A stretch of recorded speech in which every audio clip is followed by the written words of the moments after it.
Good morning and welcome back to Chassidus Before Coffee. We're going to learn a mimer. I don't know that we'll be able to finish the mimer. It's a pretty long mimer, but we'll get it started nonetheless. And hopefully we'll cover some ground. Maybe I'll give a synopsis at the end to just kind of finish it off. Here we go. This mimer was said, Erev Shabbos. The background of the mimer seems to be that this was the mimer said when the Rebbe brought us the Mashiach Sefer Torah. There was a big gathering. It was Yud Shvat, Tafshin Lamed. Many people came from across the world, including my great-grandfather, Rabbi Zalman Sarabransky, came all the way from Australia.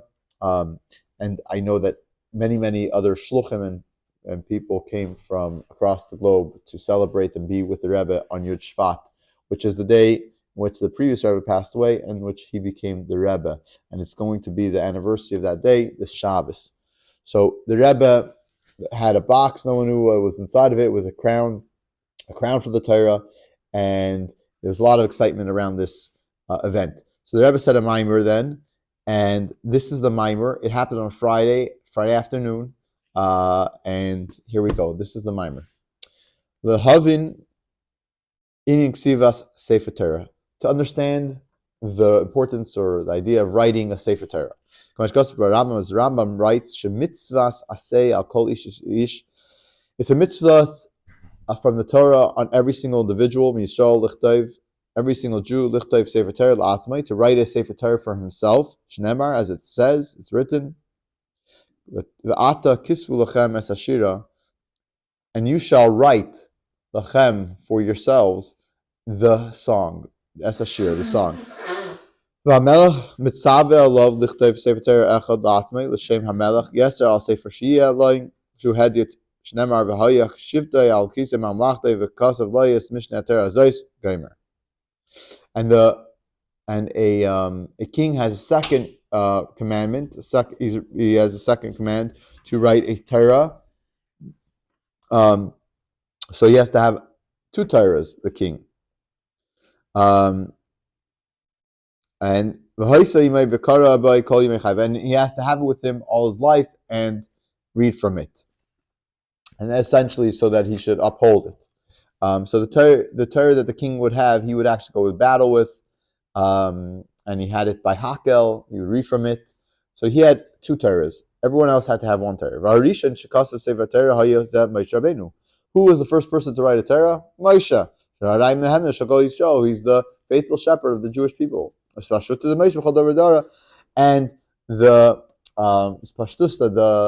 the reincarnation is not the right word, but the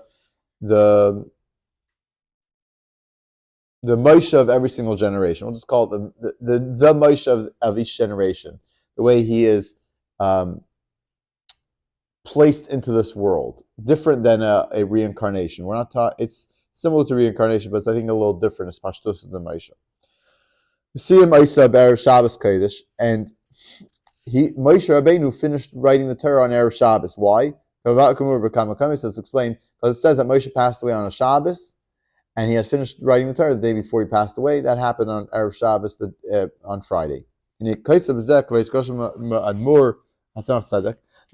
Tzedek, the third Chabad Rebbe, writes regarding this. Come on.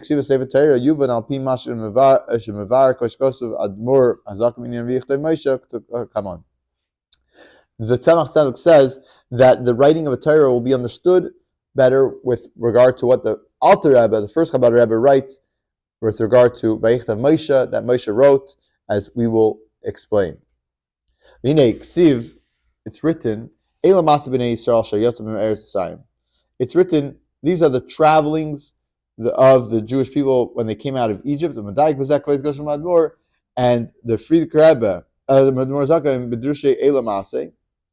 and the Alter Rebbe, the first Chabad Rebbe, makes a point of explaining this in his mimer on Parshas Masai, which is actually closer to the summer, it's the other side of the year. You have to understand why it say Masai, their journeys, which is a plural wording, and then he ends off the pasuk. The Torah ends off the pasuk in which he went out of Egypt. Egypt was only once. going out of Egypt is only one. So why do they say these are the journeys and he says going out of Egypt? So he explains that all the travelings that they did from when they went out of Egypt until they camped over the Jordan in Yerichai, Eretz HaKadosh, in Eretz Yisrael, Eretz HaKadosh, which should be built with Mashiach right away. All of these travelings are called Asher Yatzim Mitzrayim, which you went out of Egypt. So all the travelings are given the name going out of Egypt. And this he says, and this he writes, he says, this is what the verse says, that Moshe wrote, their goings out, and Maseim, and their journeys. So he says like this. And then the pasuk says, and these are their journeys, to their goings out. Now the Alter Rebbe makes a point of this. He focuses on this. We have to understand. Why when it says Moshe wrote, it says they're going out to their journeys. And afterwards, he turns it over and he says a different verb. He uses the terms the opposite way. He says they're going out, their journeys. We might say him to their going out. He flips over the lashon. Now, it'll be understood through explaining the purpose of the neshama, the soul coming into a person's body. The neshama came from a very high plane, high plateau, to a very low place. Which is the idea of Mitzrayim of the world, the constraints of the world.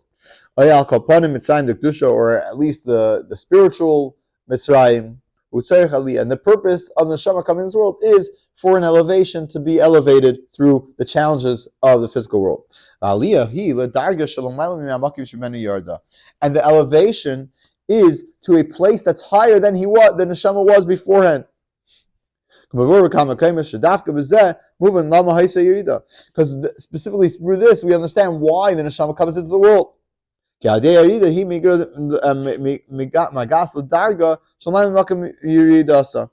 specifically this yerida, this low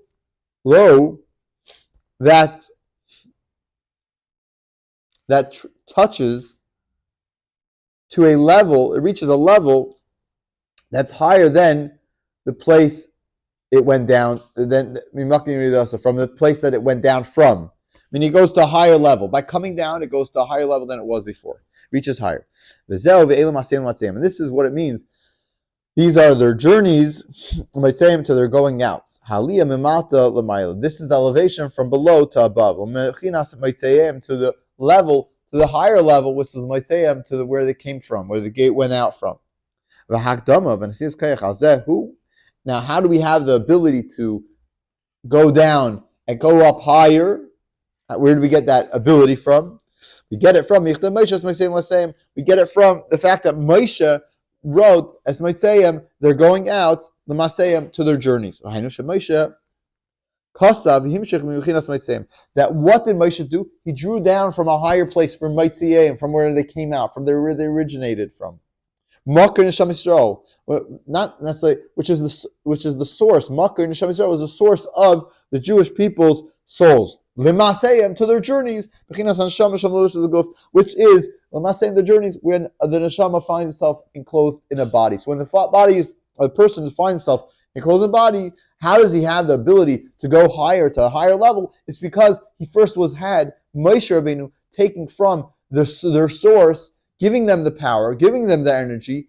Now they had the energy, they're able to go and overcome the challenges in this world and bring themselves to a higher plane. Fine. So, now he says, over there, by the Alter Rebbe, I guess, they're going out. It's like something that's found, or maitza going out. Maitza that goes out, like it happens automatically. It's not like there's any effort. They went out. happens automatically. So what is Mitziyayim? What is this going at? This level of Mitziyayim that we mentioned. It's a level. It's not a type of level where you could say, "Oh, this had an influence on something and it caused a change." That's not the type of levels. It just happens automatically. Nothing special. Unless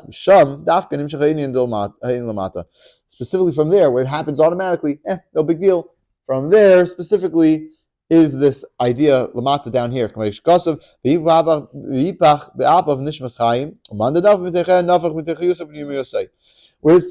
that the soul was blown into man by Adam, right?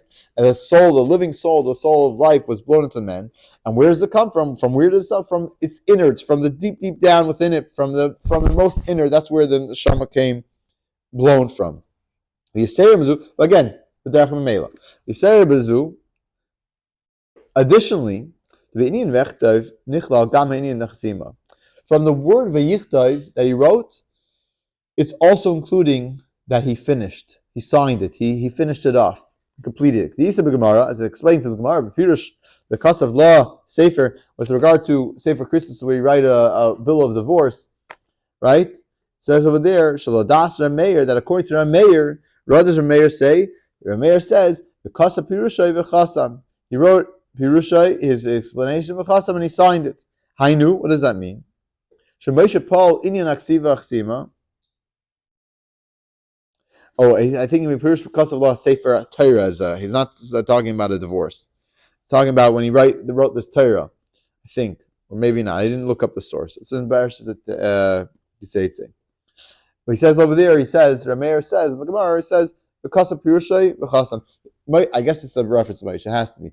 So he writes because of Pirushai, he wrote his explanation v'chasam, and he signed it. He closed it, completed it. And Moshe affected in the writing, the signing as well, which are the ideas of Mitziyayim L'Masayim, that the going out and their journeys, which we'll understand spiritually soon. Which this affected that afterwards could be in actuality that they went from their journeys to their source. Which with this they had the ability and the power to go from below to above, to bring it all up to a higher level. And God willing, we'll continue this Mitzvah Shem tomorrow. Have a fantastic day.